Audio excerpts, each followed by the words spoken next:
Google introduced a few new features this week for Google Meet. Remember that if you don't see these features that we're about to take a look at right away, it could take a couple of days for everyone to notice the update. They come out at random times for different users. So just keep an eye out for them. They'll be there eventually. So I have a Google Meet started here with myself as the teacher, and then I've included just my test student account that I can use to show an example. Up here in the corner, you've got the little shapes. It's the activities tab, and right now you probably see breakout rooms, although I think some people are missing their breakout rooms right now, and I think that's because this update is happening. But if I click in here, I now have breakout rooms and two new options, polls and Q&A. So we'll take a quick look at these two breakout rooms. There's a separate video for if you haven't checked that one out yet. So for polls here, I can start a poll as the teacher. The students cannot start a poll. If a student clicks on this and there's no poll happening, it'll say your host can post questions here and then show everyone the results. So students can't start it, only you as the host can. So to start a poll, it's really simple. Click start, and I can ask a quick poll, a very important question. Who will win this Sunday?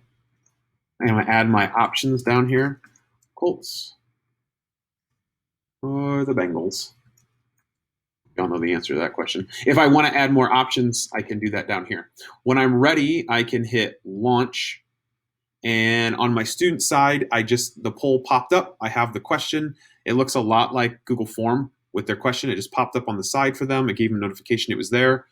Right now, I have it off to show results to everyone, so I will see the results. So when my student answers it, and the student has to click vote, it'll pop up right there. I have one vote. If I want students to see the results, I can turn this on, and it automatically pops up for students on their end. If I want to turn it back off, I can simply turn it back off. I can create another poll if I'd like to, and I can just keep going throughout my meet. I can also end this poll when I'm done having them answer, however I want to do that. The other new option is the Q&A feature over here.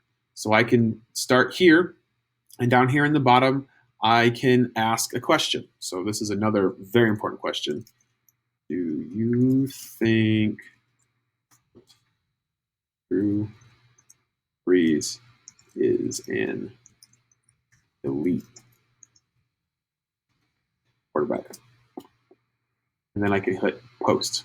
Same thing happens. It pops up on the student side. Now, the thing to know is with this, it's asking the question. They don't really respond via text. This would be something that you would post, have them think about, and then answer out loud.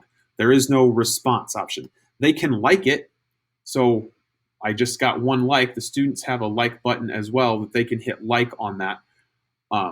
So it's kind of a way. Students can also ask questions. You can have it hidden or unhidden. So right now, this one is open. Anyone can see it. If I click it, it's hidden from students because students also have the option to ask questions. It looks just like this, and it can pop up just to you as the teacher, so no one else can see the question, or you can have it pop up to the whole class, and students can type in questions to the whole class. You can mark as done so that everyone knows that this question is done, and it goes away for the student, so you don't get a whole list unless you want a whole list of questions here, but it keeps it a little cleaner for the student.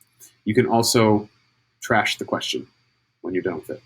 Of course, up here you have some organizational pieces, how you want to organize it, and what you want to see as far as unanswered questions, answered, and hidden, depending on how you want to organize that. Those are the two new features in Google Meet this week. Once again, if you don't see them right away, keep an eye out for them. They'll be coming.